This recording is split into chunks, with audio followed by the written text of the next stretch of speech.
একটা দল হেরে গেলে যে কতটা কষ্ট হয় তা আমরা ব্রাজিল ভক্তরা জানি।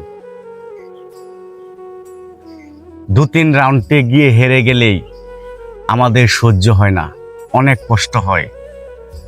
আর একটা দল ফাইনাল পর্যন্ত গিয়ে হেরে গেলে তাদের ভক্তদের কি পরিমাণ কষ্ট হয় সেটা আমরা ব্রাজিল ভক্তরা জানি।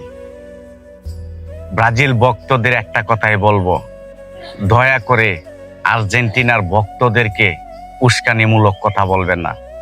আমাদের ব্রাজিল যখন হেরে যায় তখন আমাদের কতটা কষ্ট হয় তা আমরা শুধু ব্রাজিল ভক্তরাই জানি। দয়া করে আপনারা এই কাজটা করবেন না। আজকে খেলায় আমার একটা জিনিস খুব খারাপ লেগেছে, যেটা হলো মেসির কান্না। দেখেন মেসি অজরে কান্না করছে। হয়তো তার অনেক স্বপ্ন ছিল এই 2026 বিশ্বকাপটা সে নেবে। হয়তো তার জীবনের শেষ বিশ্বকাপ এটাই। অনেক স্বপ্ন ছিল কিন্তু বিশ্বকাপটা নিতে পারলো না। কপালে না থাকলে কি হবে, কিচ্ছু করার নেই। মেসি অনেক ভালো খেলে, আমি তাকে অনেক পছন্দ করি। দয়া করে আর্জেন্টিনার ভক্তদেরকে কেউ উস্কানিমূলক কথা বলবেন না। আমরা এক জায়গায় থাকবো, এক জায়গায় খামো। অতএব নিজেরা ঝগড়া ফাসাদ করবেন না।